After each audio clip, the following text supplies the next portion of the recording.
Our last honoree has always been building something. Today he develops buildings and properties, but more importantly, he develops opportunities for his people. Let's watch.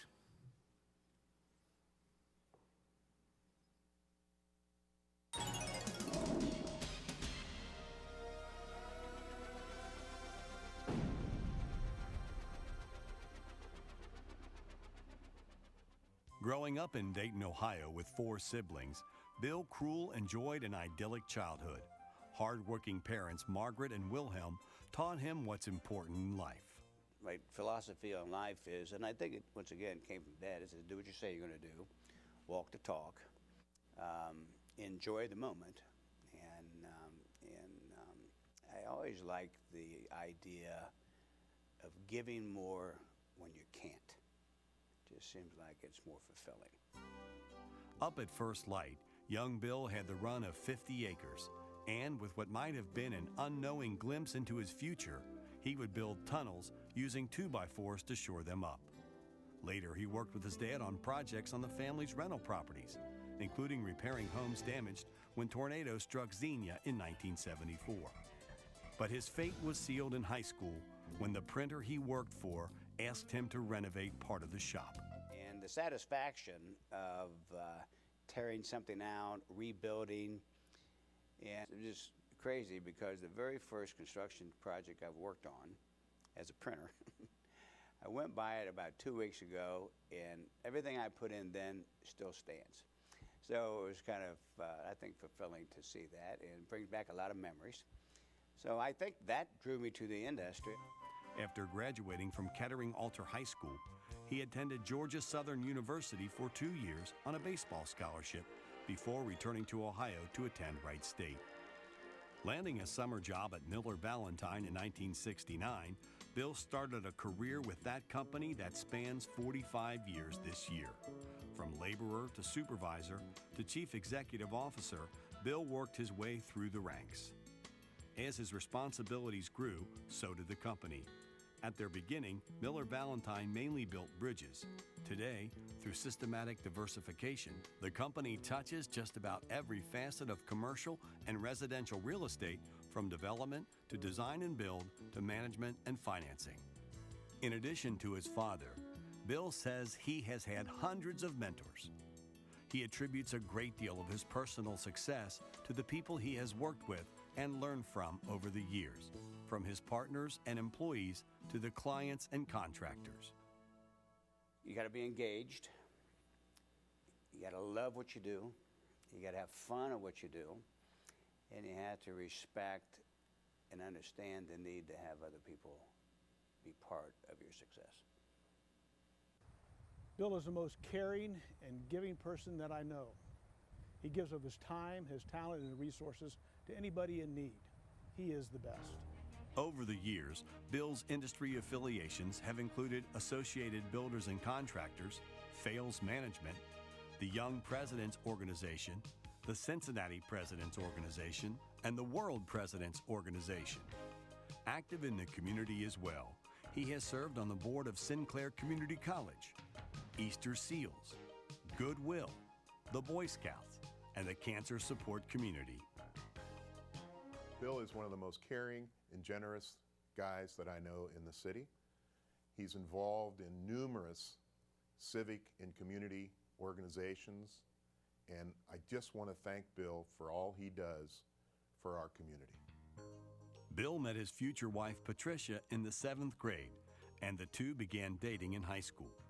Married for 41 years, they have 3 children and 2 grandchildren. While Bill says his first hobby is work, he loves to be outdoors, whether it's bike riding, big game hunting, fishing, or playing golf. Looking back on the career that has given him so much fulfillment is hard for Bill. He prefers to live in the moment and look to the future. I like getting up in the morning, and I always tell people, if you're not skipping to work, 75% of the time, you have to change careers. And I don't wake up very often that I'm not skipping to work. So I'm just engaged and love it. Congratulations on the 2014 Spirit of Construction Award, Mr. Bill Krul.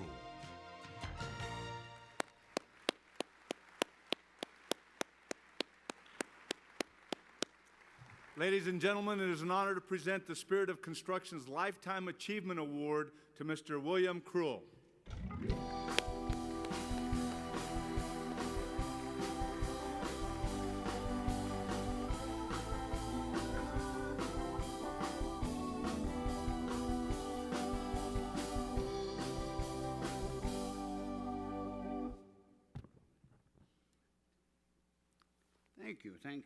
Thank you. Now, the reason I'm not using the teleprompter is that I can't see that far. Thank you very much. Earl, where is Earl?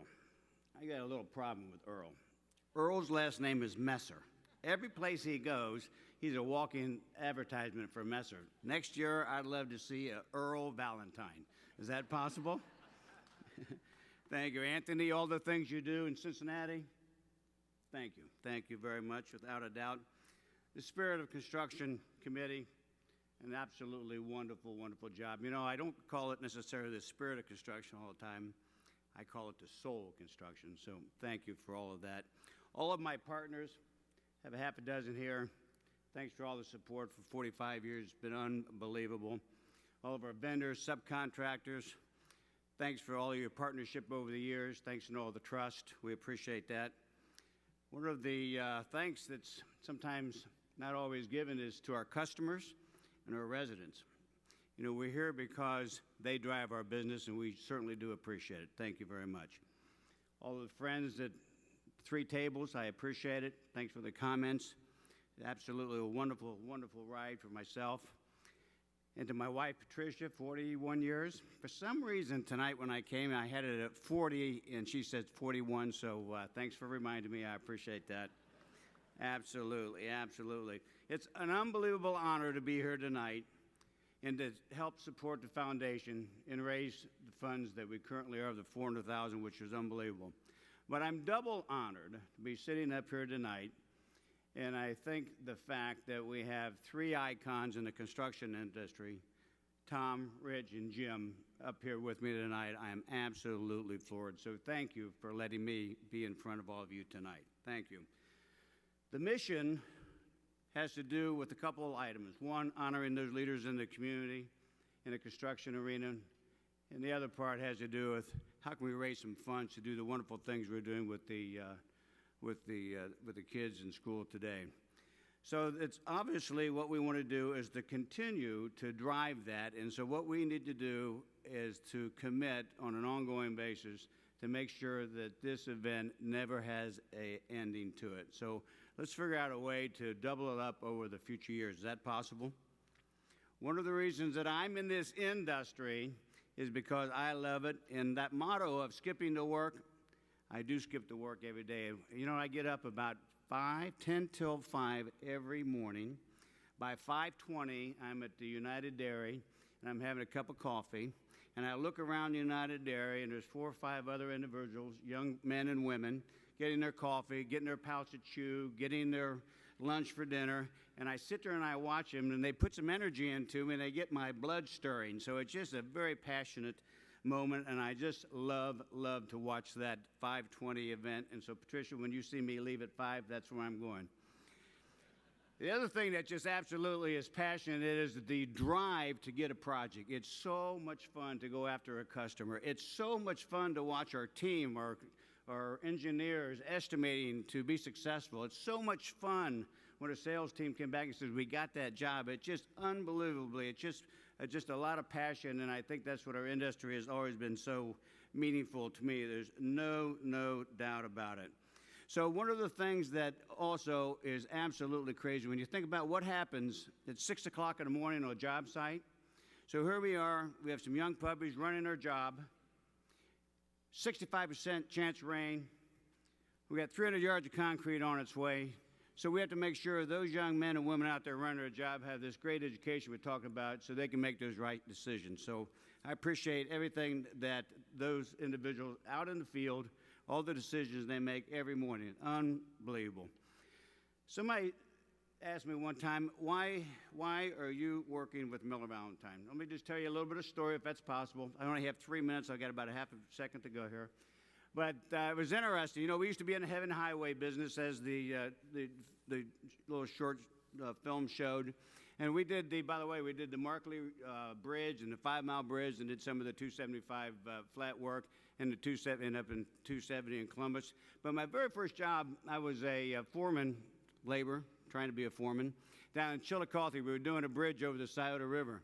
So it was like 3 or 4 span, and so we were getting ready. My superintendent left. He went up to Springfield, so now I was responsible to do the girders. Before you do the girders, you have to put the riprap up against the abatement, right? Sometimes you put concrete. Sometimes you use 2-inch slag from AK steel, and sometimes you use big stone. Well, this so happens we were using a big stone. So I called the office and said I need a 35-ton crane. Didn't call Carlisle's. I apologize. And so the next thing I knew, this 35 brand new Lorraine crane shows up. It's got a little clam bucket. So I called the stone people to deliver the stones. So these big boulders come up, and I said, fine, start clamming out, put it underneath the bridge. So I'm sitting there watching that, a little slow process. The next thing I know, I said to the boys, I said, we got to speed this up a little bit, so why don't we dump those stones out of the truck? So guess what? Bed starts to come up. I look over.